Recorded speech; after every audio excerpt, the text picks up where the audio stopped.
Okay, so we're going to have a look at a chapter 1 study guide today. A lot of this should feel familiar. If you're feeling super lost, stop me and let me know because I want to help you out and answer questions.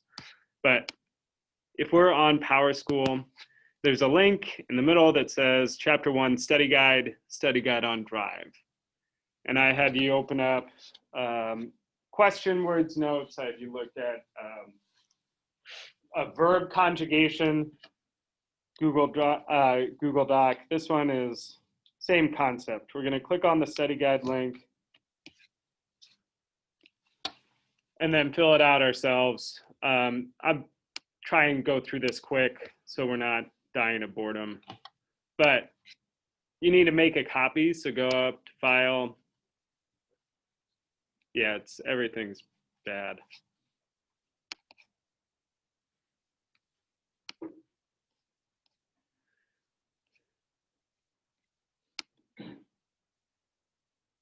Go File, make a copy.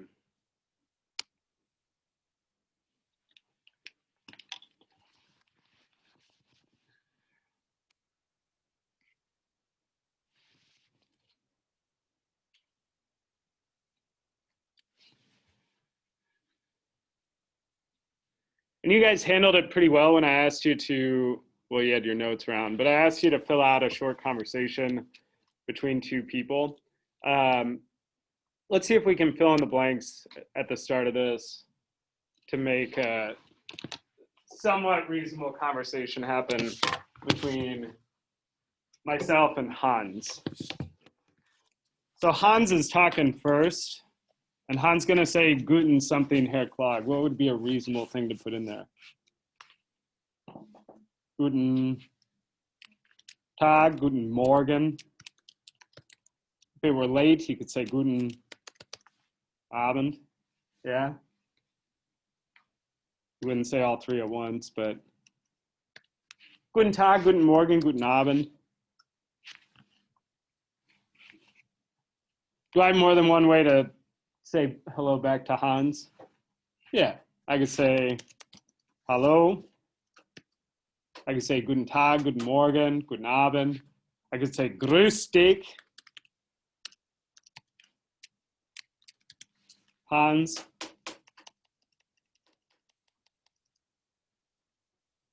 Yeah. That's it. Internet, Tyler. Yeah. Mine's being god awful. Been here at 7. I get here at 7:10, 7:15. I've been fighting the internet all day. So the next thing I say is blank Gates. How would I ask, how's it going? Be Gates.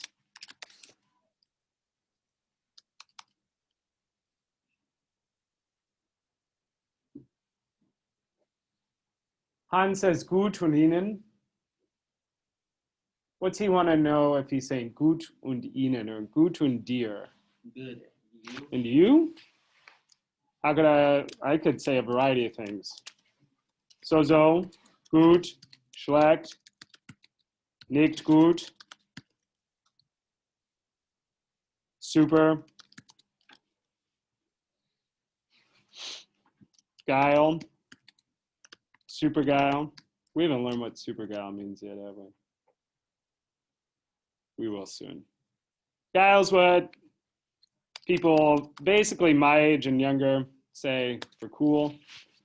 Yeah, it's very, very common in Germany. It's not in your textbook though. So he's gonna have to go, Hans does. So he's gonna say Auf blank.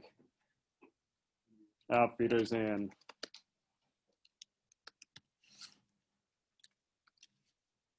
Vedasahan.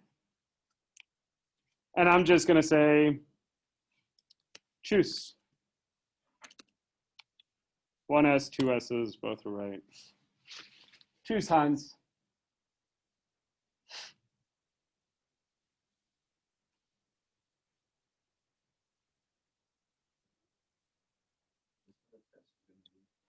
There'll be something very similar to that, yeah. Fill in the blank, short conversation. Rely on the basic phrases we've been working on. Don't overthink them. Don't leave questions blank either, especially here early on. If you put something and you misspell it and I can see where your mind was thinking, I'll probably give you at least partial, if not full credit. All right, so don't leave questions blank.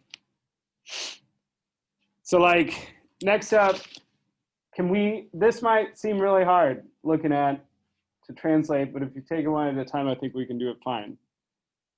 Like if there's a conversation and somebody says, hello, wie heißt du? Take a second and see if you can give some English here.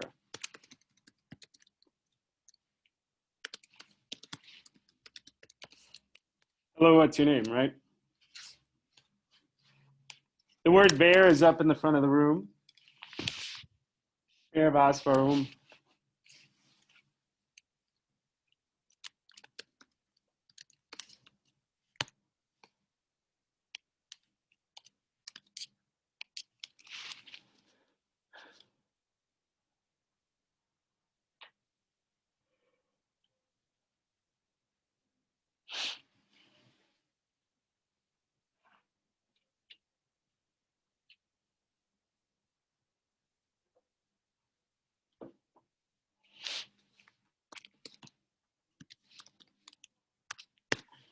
So, hallo, wie heißt du? Wer? Ich? Ja, du. Ich heiße Katja. Und du? Thomas. Wie geht's? Nicht so schlecht, danke. Ciao, Thomas. Bis bald, Katja. So what are Tom and Katja saying here? Hello, what's your name? Who, me? Yes, you. Ich heiße Katja und du? My name is Katja. Und du? And you? You don't have to translate Thomas. Wie geht's? How's it going? Wie geht's? Nicht so schlecht. Danke. How's Thomas doing? Not too bad. Not so bad. Thanks, right? Danke. Bye, Thomas. Bis bald. Do you remember that one from your Quizlet? See you soon.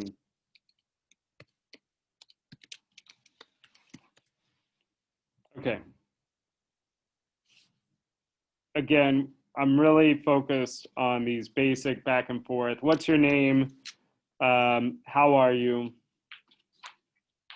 I would like you to know how to be able to ask and answer where are you from, where do you live, and how old are you? But based on the phrases used, write a dialogue that makes sense. Let's skip over that and look at do and Z again. So there's a couple more links about do and Z. We watched the top link. This other link we didn't look at together as a group, but I'll open it up very quick. And it gives you another rundown of friends and acquaintances. Talks about how it can be fairly tricky, like gives some more examples. For family members, relatives, close friends, young children, pets, and God, the familiar do is used, or ear for you guys. People in the same social group or class, students, factory workers, use do. White collar workers mean like people who work in an office typically, and professionals are less likely to do so, but this may depend on the company culture. So some companies might want to make people feel young and cool and hip, and they'll all call each other do. Other companies might want to be a little bit more formal, and they'll stick to Z for the most part, even if you know people for quite a long time. It can be tricky. It can seem a little bit insulting or demeaning if you use do in a wrong situation, like in a business meeting or with someone who clearly, I don't know, prefers to be called Z. But we went through some main examples and it gives you a couple more in that article. On your study guide thing, it gives you some do, ear, or Z. If you're asking your dad for some money to go to the movies, are you going to use do, ear, or Z? Du.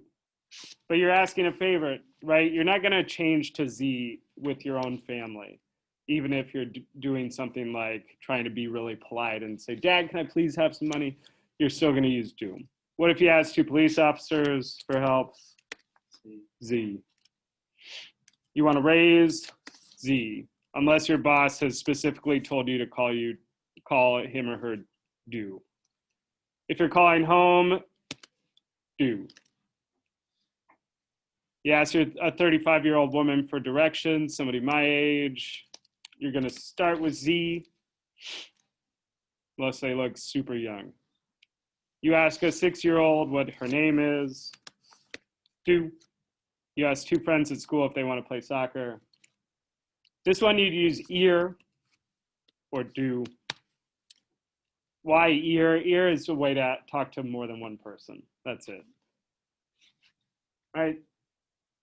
So I might throw one or two more questions about do and Z just to see if we get it. A few people were still confused or maybe got them switched on the last quiz. So I want to give you another chance on that. Here's some more. I'm not going to go through these because I'm bored. You ask your mom how old she is. Do. You ask your teacher if there's homework. Z. You ask the sales clerk how much something costs. Z. You see your friends in the hallway. Do. You talk to your little sister. Do. Your dog and cat want to go outside. Call your dog and cat do. All right. Let's look down here where it says V heist do, V gates, V alt bis do. It is awesome to me if you can only do one word replies to these. Show me you get what it's saying, reply. If I ask you be heist do and you say Zek saying, that's not great, right? I want to know that you comprehend the question and you're trying to communicate back. Be heist do, what's a one word reply you could give to that question? Yeah, be heist do. Yeah, air heist Jürgen. So if you just said Jürgen, you're in good shape. You show you comprehend the question, you give me a response. I'm a happier German teacher, but it's not the worst thing. I'm happier if you can tell me ich heiße. It just shows a little bit more ability to use the language. If you want to use an S set, do we remember how you push option S on docs? Ich heiße Jürgen. Ich bin Jürgen. You could even say, mein Name ist Jürgen. But giving a little more is always preferable.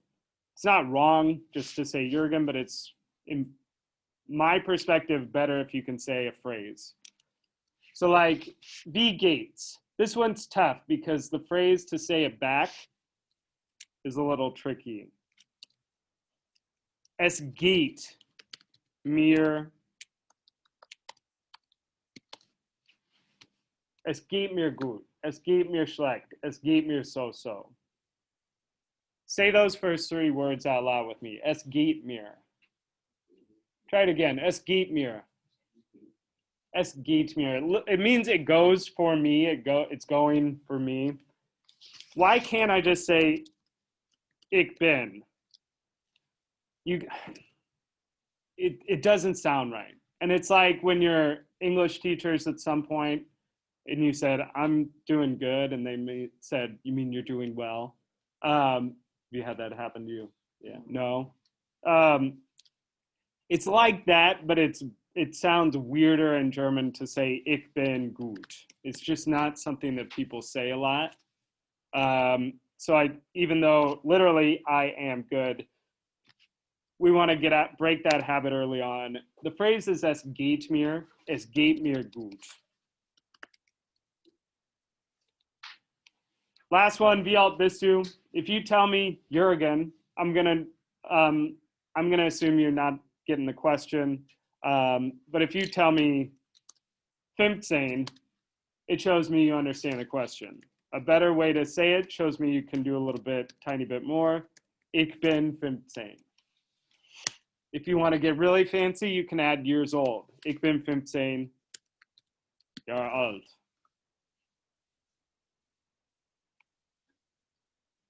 Even better.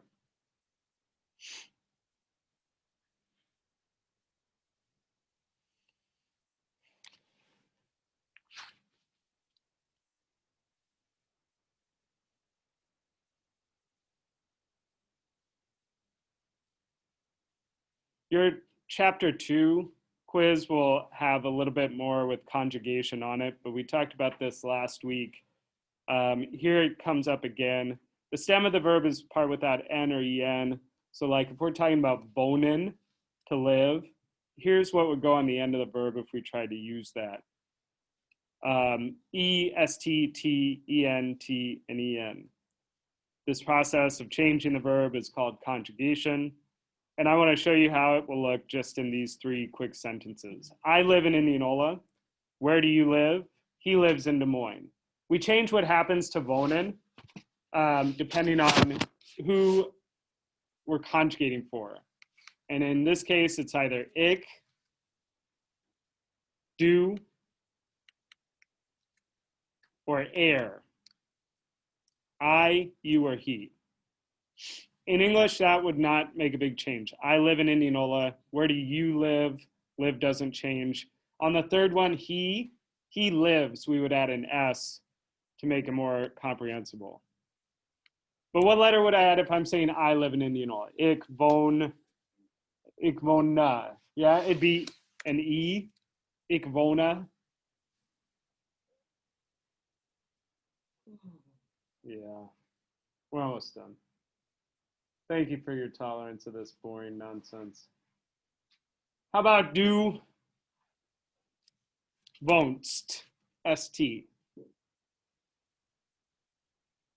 And for air, and if you're wondering where anybody is getting this, it's in the chart up above. This poster shows what happens to. For ich, we added an E. For du, we added ST. For ES, we added a T. So he lives in Des Moines. Wohnt in Des Moines.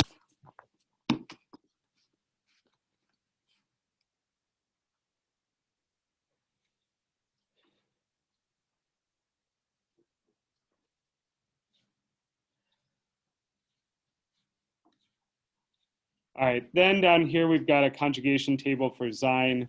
The only ones I really am concerned about you knowing at this stage are 3, being able to say I am, ich bin 15, bist du 15, or ist 15. Sorry, my table got chopped up. You can reformat it if you want. I am, you are, he is. These over here we're not really concerned about, but it's sind, seid, and sind. This is how to be changes. I am, ich bin, du bist, you are, he is, ist. And this helps us say, for beginning stuff, our age. Ich bin 14.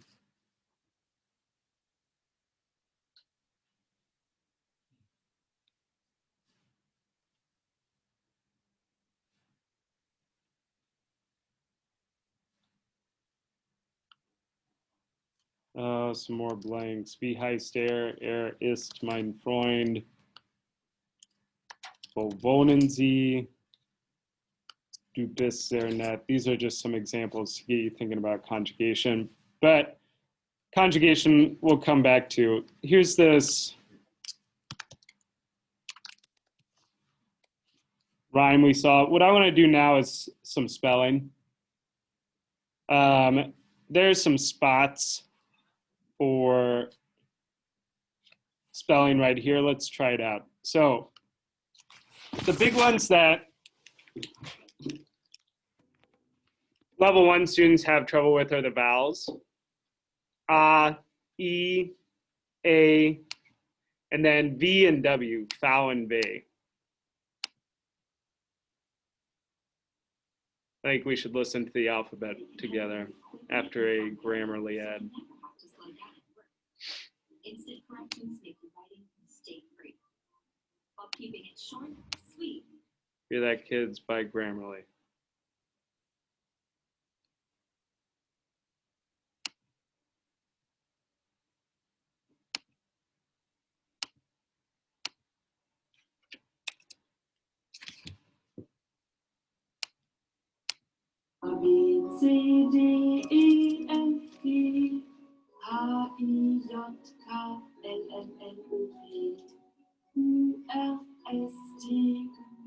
V, X, Y, Z, J, Ö und das Ü. Zum Lernen ist es nie zu früh. A, B, C, D, E, F, G, H, I, J, K, L, M, N, O, P, Q, R, S, T, U, V, W, X, Y, Z, J, Ö, Ü und SZ. Nun ist das Alphabet komplett. What a lovely alphabet. Okay, I'm going to spell a couple words, and there's a space for it on this doc. I want you to see if you can get written down what I'm spelling out loud. Actually, yeah, just do it right there, I suppose. First one, 4 letters. Be ready. See if you can figure out what I'm spelling. N, A, E, N.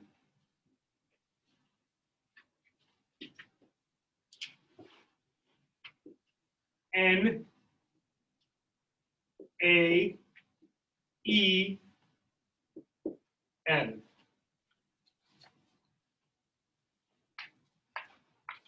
Nine. Usually I put a couple of short listening questions on one of these first quiz. I have no idea how to do that for remote learners. So remote learners out there, I might try and make you listen to something and see if you can spell it. But at this point, I don't know how, so we'll figure that out by the time you take your quiz. Let's spell another one. 4 letters. H, or I'm sorry, ha, E, A, R. Ha, E, A, R.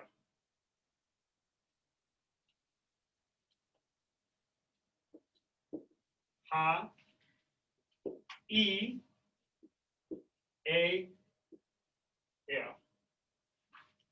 Here. Feeling okay? Let's try another one. Foul. E, A, R.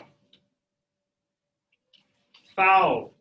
E, A, R.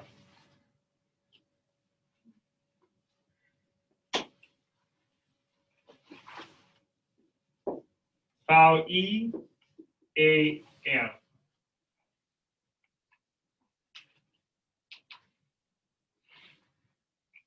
Let's try a longer one.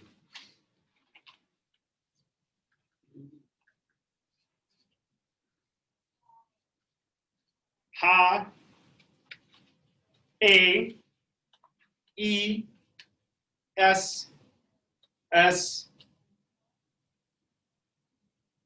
A, N.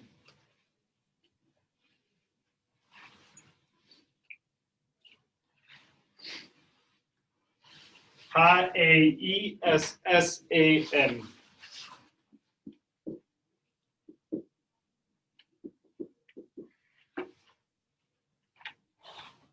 Heißen, yeah.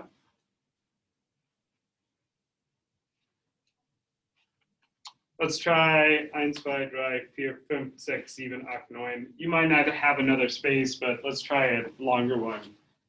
E, N, D, E, A, N, O, L, A.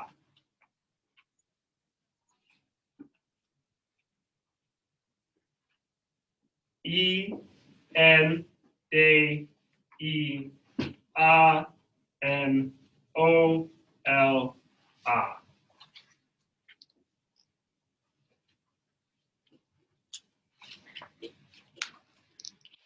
The biggest ones, you guys, are A, E, and A, A, and E, A, E, and I, and then Fau and B. Those are the most weird. Down here, There will be a little bit more with numbers if we're not feeling that great on our numbers 1 through 20. There's a link to a separate Quizlet that's just your numbers.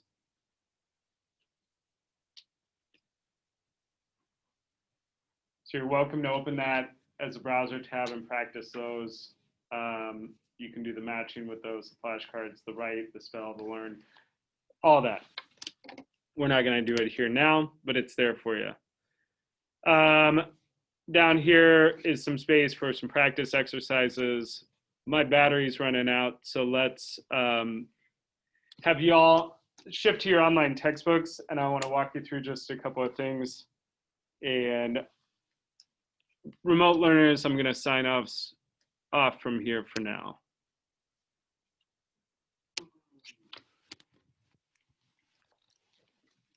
Okay, so open up your online textbook und geht zur Seite 21. Go to page 21.